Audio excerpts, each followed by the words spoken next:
MC Nutraceuticals is known as the largest global supplier of cannabinoids. Could you tell us about the journey of MC Nutraceuticals and the mission and its mission in the cannabis industry? Sure. I've been in the space for 4 years. MCN is a little over 3.5 years old. I built the company with a couple key things in mind. One was innovation, science behind the cannabis plant in the hemp market specifically, due to the Farm Bill's guidance on regulations. It leaves us a lot more room for flexibility. And the second thing was distribution and sales. I'll ask you about the third party testing, but before we jump into that, can you provide insights into the significance of the minor cannabinoids in the cannabis industry and their potential impact on the market? Sure.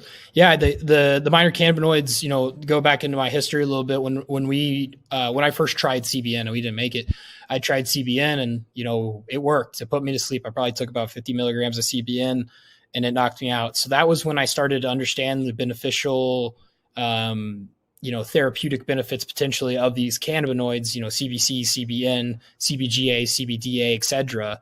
And that really showed me what happens when you start to mix and blend these things. Another thing that we have really pride ourselves on being one of the best formulators in the space. So whether it's Delta 8 plus CBN or HHC plus CBN, or if a company like Wana wants to put CBN in their gummies, these things really tailor to the effects of the consumer, and it gives the consumer a higher quality product. Right. And then now going back to the question I wanted to make you, how do you ensure in your company that safety and quality of, the safety and quality of its cannabinoid products, and what role does the third party testing play in this process? Sure. For us, we've invested a lot in the chemistry. I have 2 PhDs on staff, 3 chemists, masters and bachelors on staff. So, you start there, obviously, these products aren't necessarily very hard to make. They're very common in normal food and nutraceutical development and even in pharmaceutical development. So the processes to make a Delta 8 or a CBN are fairly well known.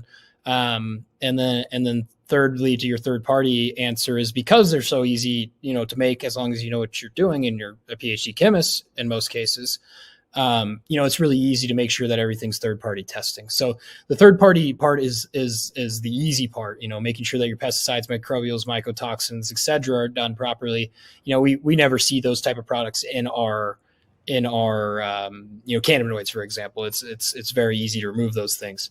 So the basis is what really matters, making sure you have the proper equipment, C1D1s, the right distillation technologies, et cetera, make the third party analysis very easy. And then the second part's the compliance, making sure that the Delta 9 THC is less than 0.3%, which is, we do a lot of that just in-house because we have to. So, we have 3 HPLCs and a GCMS. We're probably adding another one of each very soon, just due to our growth.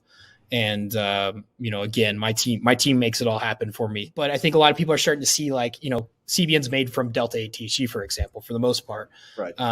If Delta 8's bad, then by design CBN's kind of bad. So there's a lot of just misinformation. And when we come into and educate politicians, they seem to be very receptive of what we've done, our professionalism, and, the revenue for the state.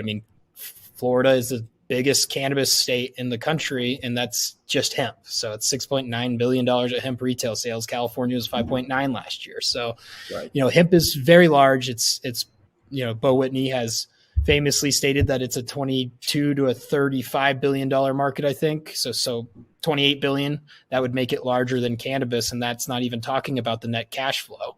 There's significantly more net cash flow in the industry than in cannabis. And we're also dispelling the black market, which is also another thing that I love, to, the hemp and the cannabis industry working closer together as the cannabis industry or the marijuana industry is understanding that these things are very beneficial to them. We have more marijuana companies buying our products than ever.